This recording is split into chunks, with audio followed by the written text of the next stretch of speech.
Bonjour chers amis, compatriotes et camarades. Je voudrais aujourd'hui, par une série de vidéos, au nombre de 3, vous parler de la situation extrêmement préoccupante de notre pays, la France. Je voudrais montrer d'abord dans une première vidéo que notre pays est véritablement au bord du gouffre. Et je voudrais ensuite montrer quelles sont les fausses alternatives qui nous sont proposées pour éviter cet effondrement final, possible, tout à fait possible. Et dans une ultime vidéo, donc voilà, ça fera une sorte de trilogie, montrer quelles sont les propositions que nous faisons, nous, militants franchement communistes et franchement républicains du PRCF, du Pôle de Renaissance communiste en France, pour conjurer cette catastrophe qui est en train de se préparer sous l'égide à la fois de M. Macron et de Mme Le Pen. Ma première vidéo sera donc consacrée, et évidemment je prends un ton d'une certaine gravité parce que je pense que la situation est objectivement grave, à la situation actuelle de notre pays qui est aux portes quelque part de ce que j'appellerais une eurodislocation. Eurodislocation qui s'accompagne d'une fascisation de plus en plus galopante, de moins en moins rampante, les deux marchant ensemble. Je comparerai un peu la situation de notre pays à ce qui se passe, c'est une image astrophysique, lorsqu'un astre s'approche un peu trop d'un trou noir, de ce que l'on appelle, de ce que les astrophysiciens appellent l'horizon des événements du trou noir. L'astre, à ce moment-là, est en quelque sorte aspiré vers le trou noir, et s'il franchit l'horizon des événements, eh bien, il se disloque. Il se fracasse en petits bouts, c'est un effet de marée gravitationnelle qu'on a observé par exemple sur les comètes qui s'approchent de trop près de Jupiter. Et la force gravitationnelle donc le disloque d'une part, l'aspire vers l'intérieur du trou noir, et les choses en sont au point qu'ensuite, même la lumière initialement émise par l'astre, et vous comprenez bien ici que cet astre c'est la France, ne peut plus diffuser vers l'extérieur, ne peut plus rayonner vers l'humanité, vers le monde extérieur. Eh bien, cette situation, nous sommes en train de la vivre. Et je le dis avec beaucoup de gravité parce que je crois que beaucoup de Français, y compris beaucoup de militants, ne s'aperçoivent pas de cela et continuent à penser à leur pays comme s'il s'agissait toujours de la France des années 60, d'un pays solide, d'un pays qui commet des erreurs, d'un pays où ça va mal, d'un pays dont on peut se lamenter à chaque instant, avec cette autophobie française qui est si caractéristique et qui a malheureusement pour contrepartie la xénophobie. Quand on se hait soi-même, on ne peut pas aimer les autres. Eh bien, il faut sortir de cette illusion. Nous sommes dans une situation de possible fracassement de ce pays. Alors, je voudrais le montrer d'abord, et tant pis si ce n'est pas gai, mais pessimisme de l'intelligence, optimisme de la volonté, comme disait Romain Rolland, et comme disait à sa suite Antonio Gramsci, sur toute une série de domaines. D'abord, concernant l'eurodislocation, et je parlerai ensuite de l'eurofascisation de notre pays. L'eurodislocation d'abord, eh bien, vous la vivez d'abord sur le terrain social. Cela fait maintenant plus de 20 ans que les contre-réformes se succèdent, qu'elles démolissent les retraites, qu'elles démolissent la sécurité sociale, qu'elles démolissent le service public, les services publics, qu'elles démolissent le produire en France, industriel, agricole, halieutique, et qu'elles démolissent aussi, bien sûr, les protections sociales des travailleurs, c'est-à-dire les statuts dans la fonction publique, les conventions collectives et le code du travail dans le privé. C'est-à-dire tout ce qui a été mis en place, pour l'essentiel, par, d'une part, les réformes de 1905 avec Jean Jaurès, du Front populaire dans les années 30, 1936, et ensuite en 1945-1947, essentiellement, principalement à 99%, par l'action des ministres communistes de l'époque, travaillant dans le cadre du Conseil national de la résistance. J'ai nommé Maurice Thorez, qui était ministre d'État, j'ai nommé Ambroise Croizat, qui était ministre du Travail, j'ai nommé donc Marcel Paul, mais aussi, c'est moins connu, Frédéric Joliot-Curie, qui s'occupait à l'époque de rénover et de reconstruire la recherche française démolie, détruite par Vichy.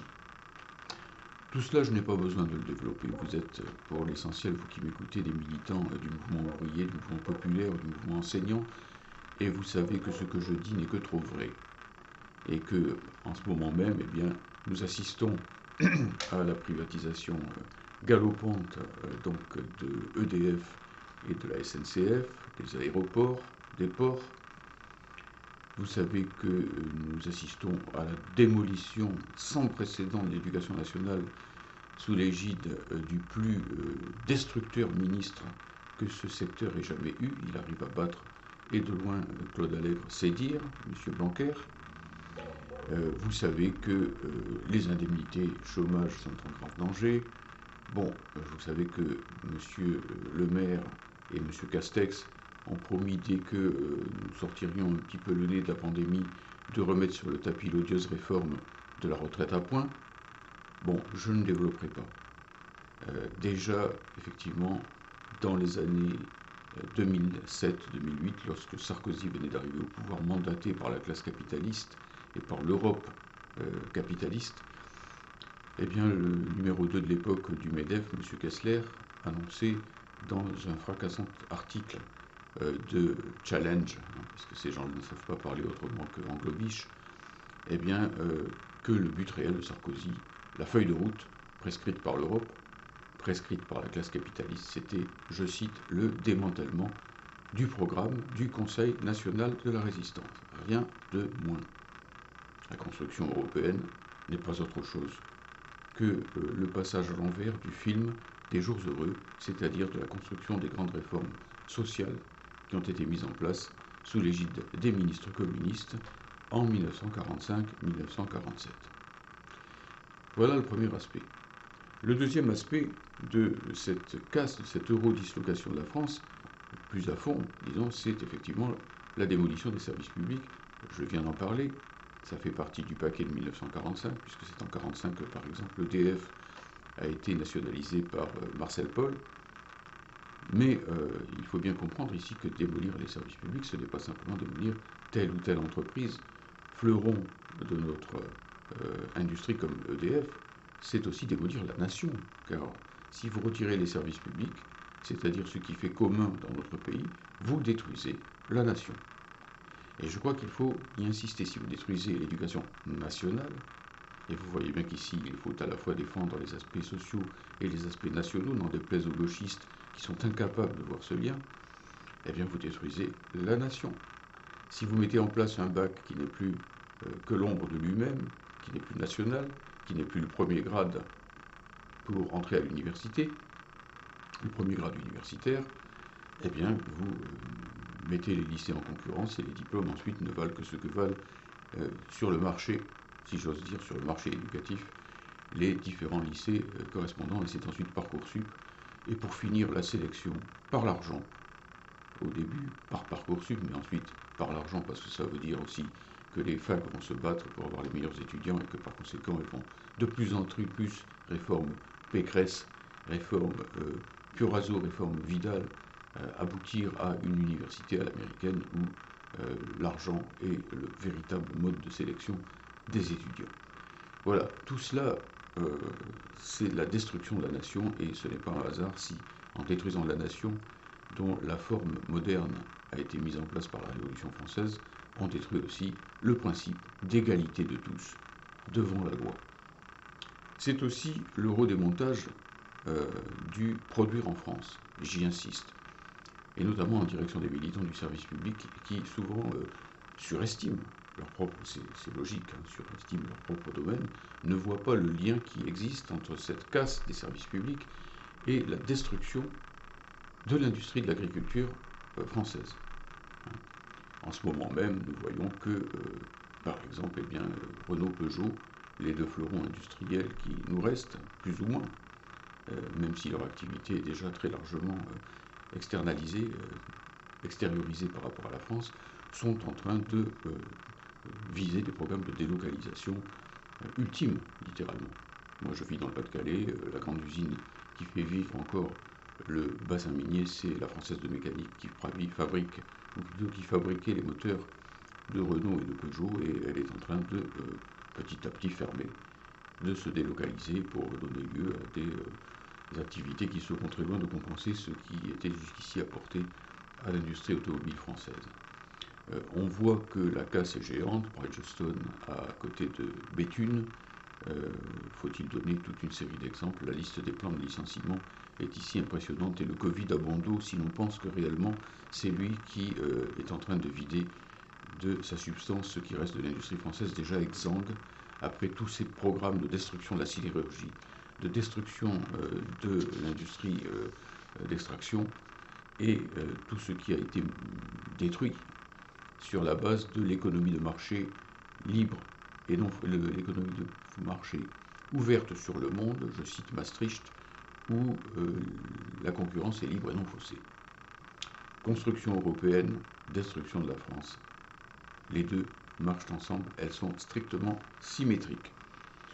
C'est aussi les fusions, ici il faut en dire un mot, les fusions capitalistes.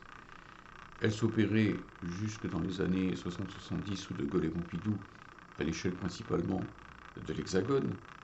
Péchinet et Eugène Kuhlmann, donc le nom indique bien avec les traits d'union ce qu'on avait regroupé, BNP Paribas, etc. Enfin bon, ces choses-là, maintenant, ces fusions s'opèrent à l'échelle continentale. Donc par exemple Alstom avec Siemens, ou Chrysler Fiat et Peugeot, où elle s'opère à l'échelle transcontinentale, dans le cadre de cette union transatlantique qui est en train de se construire autour du CETA, du TAFTA qui va revenir avec Joe Biden, avec Saint Joe Biden, pour parler littéralement comme cette gauche complètement fascinée par le boa constrictor Biden qui va bientôt l'avaler. Bon, eh bien, par exemple, effectivement, c'est Renault-Nissan, c'est PSA, Fiat, Chrysler. Et donc les choses se font maintenant à l'échelle mondiale avec tout ce que cela signifie d'aliénation pour notre pays, d'impossibilité, si on laisse les choses aller jusqu'au bout, par la suite, pour nous qui voulons construire une société socialiste, de nationaliser, de socialiser ces grandes boîtes. Si on laisse faire, on n'aura plus que des coquilles vides. C'est ensuite aussi bien sûr la casse institutionnelle, et elle est géante, littéralement. Notre pays s'est construit autour de ces vinages jacobins, de cet affreux Robespierre, autour du principe de la République une et indivisible, c'est-à-dire la même loi sur tout le territoire pour tout le monde. Et l'on avait mis ainsi fin à l'Ancien Régime où le droit était variable selon les provinces. Et donc c'est justement cela qui est en train de se démolir, avec ce que Macron appelle significativement le pacte girondin. Les Girondins étaient les adversaires historiques des Jacobins. Et donc cette idée de la fédéralisation de la France pour en faire une sorte de république fédérale française à l'allemande, ce qui ne correspond en rien à l'histoire de notre pays, qui même avant la Révolution a été construit à l'issue d'un effort de centralisation autour des rois capétiens pour commencer, puis de la République bourgeoise ensuite, puis des lois qu'a imposé le mouvement ouvrier, et qui étaient toutes effectivement des lois nationales, de façon à pouvoir unifier aussi le prolétariat et lui permettre de peser quelque chose face au capital. C'est la destruction des communes, avec la mise en place des métropoles et des eurométropoles. Maintenant, petit à petit, les maires qui présideront la destinée d'une commune ne seront plus que les organisateurs des fêtes de village. Et, tout le pouvoir réel sera dans les mains des métropoles, avec à l'arrière-plan les monopoles capitalistes qui contrôleront les marchés, parce que c'est ça qui les intéresse le plus. La destruction du marché local, qui était la base de l'artisanat et du petit commerce, du marché national, qui était la base des PME un petit peu importantes. Tout cela est raboté, détruit, pour mettre en place un grand marché d'abord européen et ensuite transatlantique, dans lequel naturellement les petites et moyennes entreprises, sans parler de leurs travailleurs, ne pèseront plus que cacahuètes, en quelque sorte. C'est aussi la destruction de la souveraineté française au profit de ce que Macron ose impunément. On dirait qu'il n'y a pas de députés en France pour hurler contre ces atteintes à la Constitution, ce qu'il appelle la souveraineté européenne. Je vous défie dans la Constitution française de trouver une référence à la souveraineté européenne. La souveraineté appartient à la nation, est-il indiqué dans la Constitution, et ceux qui disent le contraire, en étant premier personnage de l'État censé garantir la Constitution, la viole impunément chaque matin. C'est aussi la mise en place, pas à pas, d'une armée européenne qui est inféodée à l'OTAN. Il ne faut pas s'imaginer qu'elle puisse peser contre l'OTAN. Elle est construite pour être arrimée à l'OTAN, et à travers l'armée européenne, c'est évidemment le retour du réarmement allemand, le retour de l'Allemagne, par armée française, si nous laissons faire, interposée comme première puissance de l'Europe, avec tout ce que cela signifie, car l'impérialisme allemand, même si provisoirement il a dû, pour des raisons historiques évidentes, faire profil bas, fait de moins en moins profil bas. Regardez déjà ce qu'il a fait de cette malheureuse Grèce, notre pays mère, notre mère à tous, la mère des Lumières, la Grèce, qui a été complètement écrasée par Angela Merkel dans les années 2008 et plus. C'est aussi, bien sûr, actuellement le projet fou que l'on voit revenir en force sous différentes formes, de remettre le siège français au Conseil de sécurité, résultat de la Seconde Guerre mondiale, à l'Union européenne, et à travers elle, l'Union européenne joue ici le rôle de Phoné, à Berlin. Faut-il être naïf pour ne pas voir ça? C'est la demande de plus en plus pressante de certains milieux européistes et germanistes de faire en sorte que la bombe atomique française, la force de frappe française, cesse d'être purement nationale, qu'elle couvre, c'est ce que demande Macron, le territoire européen, qu'elle serve de parapluie à l'Europe, et par conséquent qu'elle échappe totalement à la maîtrise française, ce qui veut dire que s'il y avait le moindre conflit frontalier un peu dur avec la Russie, entre une république balte où les dirigeants sont fanatiquement russophobes et anti-soviétiques à retardement, si j'ose dire, eh bien, immédiatement, la France devrait engager sa bombe atomique. Et par conséquent, soyons clairs, courir le risque d'être vitrifié et donc de disparaître avec les 66 millions de Français. Tout cela est complètement fou. La force de frappe doit être maintenue absolument dans le cadre qui a été prévu initialement. Nous, communistes, avions bien des critiques à faire contre cette force de frappe, parce qu'elle a été construite avec la démolition, en réalité, de l'armée de conscription et donc de l'armée citoyenne, dans son principe tout au moins. Et donc nous étions contre, et nous avions raison d'être contre à ce moment-là, mais maintenant elle est là, et c'est, en tout cas il faut empêcher qu'elle ne devienne un instrument aux mains des bellicistes de l'Union européenne et de l'OTAN. Et puis c'est aussi, bien sûr, personne ne le dit, sauf nous, Paul de Renaissance communiste, et c'est notre honneur, la destruction linguistique de la France, la destruction, la casse de notre langue française, pourtant langue de la République au titre de l'article 2 de la Constitution. Alors là, ici, on pourrait faire une liste infinie des abandons quasiment quotidiens qui sont consentis aujourd'hui même. J'entendais que Total va changer de nom et va s'appeler Total Energy. Bon, il y a déjà Engie, il y a déjà... Enfin bref, tout cela, c'est encore de la bricole avec ce que fait Madame Vidal à l'université, qui impose la possession d'un diplôme d'anglais de haut niveau pour accéder à la licence en France, ce qui veut dire que l'anglais devient langue officielle bis de la France à l'université. Personne ne dit rien. Et pourquoi l'anglais, pourquoi pas l'allemand, et pourquoi pas l'espagnol, et ainsi de suite. Pourquoi ce privilège que nous voyons à tous les niveaux? Vous n'avez qu'à regarder les enseignes, promenez-vous dans n'importe quelle rue de votre pays, les plus grandes de préférence, et vous allez voir que déjà un tiers ou la moitié des enseignes sont passées à l'anglais, que les chambres de commerce bien souvent semblent conseiller les jeunes entrepreneurs en leur disant de prendre un nom anglais. Enfin bref, c'est un basculement linguistique, une substitution systématique du globish à la langue française, avec l'objectif de construire le grand marché transatlantique qui mettra en concurrence directement les travailleurs des deux rives du monde, et peut-être même les travailleurs du monde entier, s'ils arrivent à mondialiser l'anglais et à éliminer les autres langues, de telle façon que pour un poste de travail, eh bien, il y aura 50 fois ou 100 fois plus de concurrence qu'aujourd'hui. Vous imaginez le moins-disant social, vous imaginez le moins-disant écologique, vous imaginez tous les avantages que la classe capitaliste peut tirer d'une langue unique qui, de plus, proscrira du marché du travail tous les Français qui ne parleront que français, tous les Italiens qui ne parleront qu'italien, et ainsi de suite.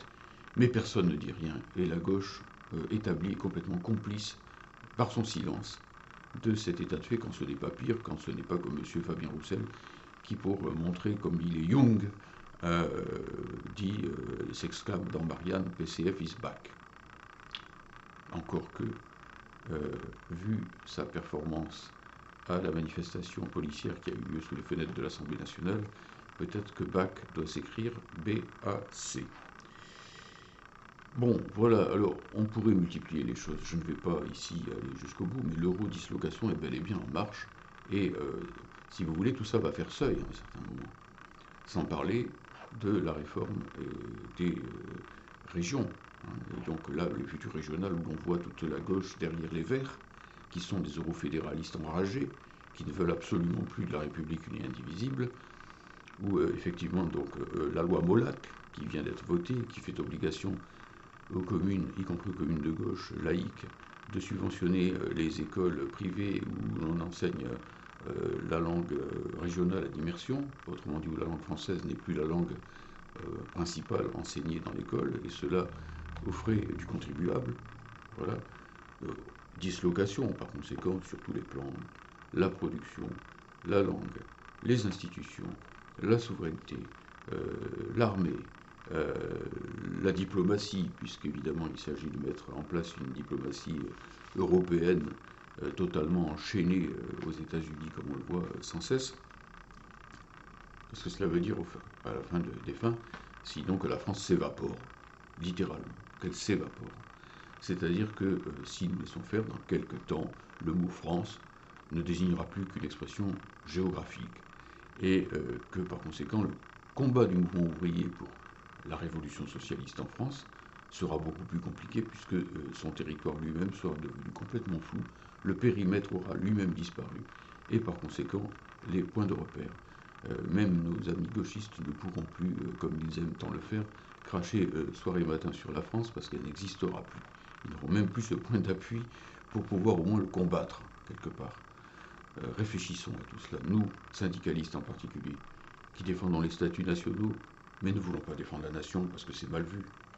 Ces nationalistes qui voulons bien défendre l'éducation nationale, mais qui ne voulons pas défendre la nation parce que c'est mal vu. Ces nationalistes, l'éducation nationale pourtant. Pourquoi l'adjectif existerait-il si le nom lui-même disparaît?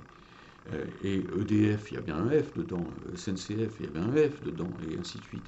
Bon, si nous refusons de défendre à temps la France, nous ne pourrons pas défendre non plus notre classe, défendre le monde du travail, ouvrir la voie du socialisme dans notre pays et par conséquent avancer vers une société de la coopération entre les différentes nations. Nous ne voulons pas un repli national, nous au PRCF, nous voulons la coopération entre les nations, encore faut-il qu'elles existent. Si elles n'existent plus, je vois mal comment elles pourraient coopérer. Elles ne seront qu'un espace dans lequel galopera le grand capital pour imposer partout le moins-disant social et environnemental. Et alors tout cela, évidemment, étant tellement terrible, tellement inavouable d'ailleurs, puisque cette casse de la France, évidemment, on l'a fait en chantant la Marseillaise et en affichant le drapeau tricolore du côté de M. Macron, bien évidemment. Tout cela est tellement inavouable que, bien, la conséquence en est que le peuple n'en veut pas. Mais le peuple, n'ayant pas, pour l'instant, une avant-garde véritable, un parti communiste de combat comme il avait encore dans les années 70 pour dénoncer tout cela et pour voir clair sur l'orientation générale, toute la gauche et toute la fausse gauche hurlant en cadence Europe sociale, en sautant comme des cabris sur sa chaise, eh bien, du coup, notre peuple en est réduit à des révoltes un peu à l'aveugle. Alors, bon, nous avons vu une belle révolte qui n'était pas à l'aveugle, qui voyait plus clair que bien des politiques, celle des Gilets jaunes, par exemple, mais évidemment, il faut une véritable analyse, un véritable programme politique pour arriver à voir tout cela d'une façon claire.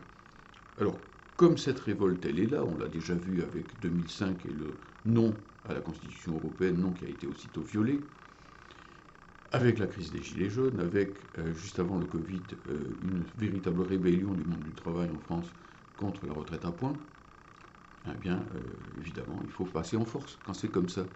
La feuille de route de Maastricht, elle est obligatoire, puisque c'est totalitaire. L'Union européenne, telle qu'on l'a construite, elle est complètement totalitaire, avec ces traités qui verrouillent tout et qui ne sont modifiables. Je le rappelle pour ceux qui nous racontent le mensonge qu'ils pourraient améliorer ces traités européens.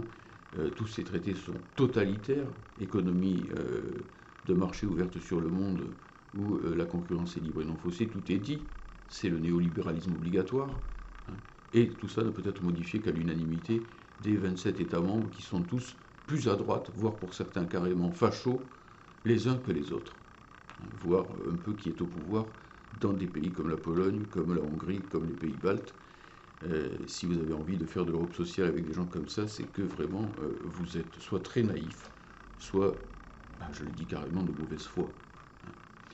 Donc à partir de là, eh bien, forcément, quand on essaie de faire passer une politique et qu'elle ne passe pas, que le peuple n'en veut pas, quand le peuple, même aux élections, de plus en plus s'abstient, fait la grève en réalité des urnes, et notamment pour ce qui est des ouvriers, des employés, à ce moment-là, il faut faire passer de force cette politique, et ça s'appelle la fascisation. La fascisation, ce n'est pas encore le fascisme, mais c'est ce qui y conduit par une sorte de dégénérescence autoritaire, de plus en plus autoritaire, de la démocratie bourgeoise elle-même. Et on le voit avec l'empilement des lois liberticides. Maintenant, c'est pas une par an, c'est 2 par an, 3 par an. On le voit avec les surenchères entre les principaux candidats sur le terrain sécuritaire. Non pas que le problème de la sécurité n'existe pas, mais il ne peut pas être traité, il est trop sérieux pour être traité d'une manière brutalement sécuritaire. On le voit avec le discours xénophobe, hein, dans lequel effectivement s'illustrent à la fois les gens du pouvoir et ceux du Front National, et à leur suite évidemment les LR et toutes sortes de gens qui croient qu'on va faire revivre la France en faisant de la xénophobie, ce qui est totalement le contraire de la vérité. C'est plutôt l'Union européenne, la destruction euro-atlantique de la France qu'il faut attaquer, et non pas les petites gens, qu'ils soient les petites gens entre guillemets, c'est comme ça qu'ils parlent, c'est pas moi qui m'exprimerai ainsi, qui sont les travailleurs qu'ils soient d'origine française, d'origine locale ou qu'ils soient d'origine immigrée. Ceux-là, ils construisent tous la France. Parce qu'ils se lèvent tôt le matin, ils soignent les gens, ils ramassent les poubelles, ils enseignent, ils soignent, ils produisent tout ce qui est nécessaire à la vie. Voilà, c'est eux la nation.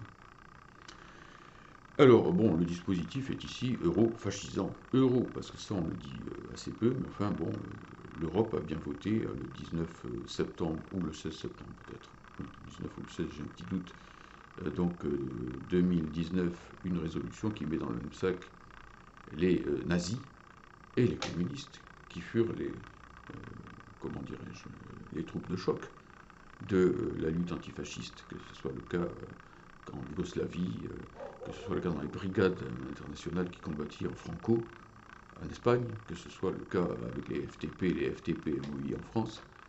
Oser les mettre dans le même sac, c'est proprement fascisant.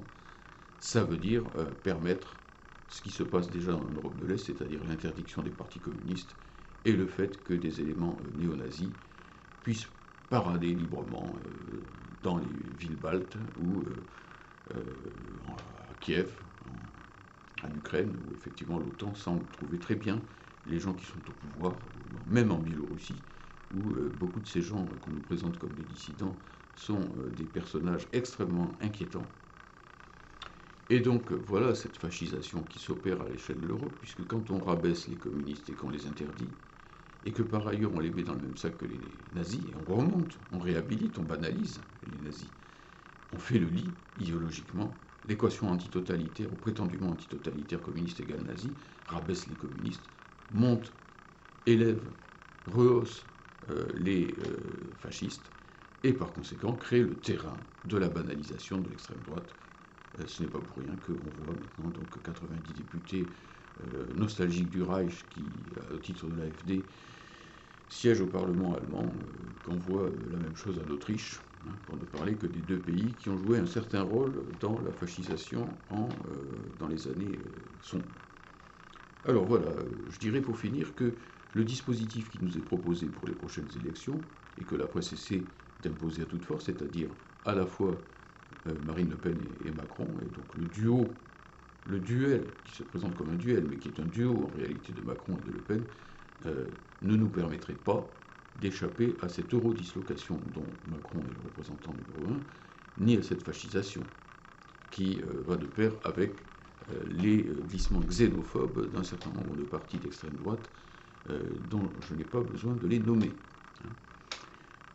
Or, regardez-les. Vous voyez par exemple le duo Darmanin-Le Pen lorsqu'ils sont passés ensemble à la télé, où Marine Le Pen ne savait pas quoi faire pour montrer patte blanche en quelque sorte à la classe dominante. Maintenant, elle est pour Schengen. Elle était déjà pour l'euro.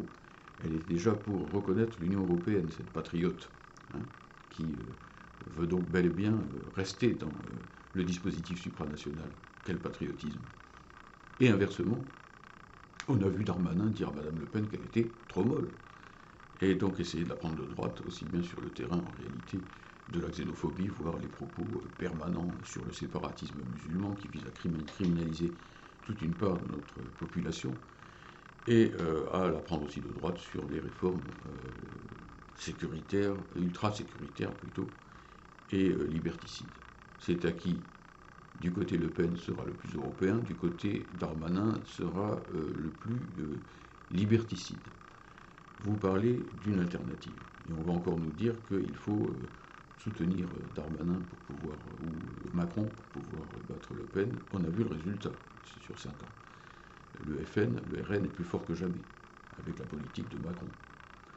Alors voilà, je clôt cette première vidéo qui est un peu pessimiste, je le reconnais, je l'avoue, en faisant remarquer qu'en effet, si vous voulez, nous sommes dans une situation bel et bien de danger majeur, d'effondrement majeur pour notre pays. Alors nous allons voir dans la vidéo suivante quelles sont les fausses alternatives qui nous sont présentées pour échapper à cette plongée dans le trou noir qui nous menace, avec ces dangers de dislocation, ces dangers de fascisation, ces dangers d'éparpillement de la France. Merci de votre attention et à la vidéo numéro 2.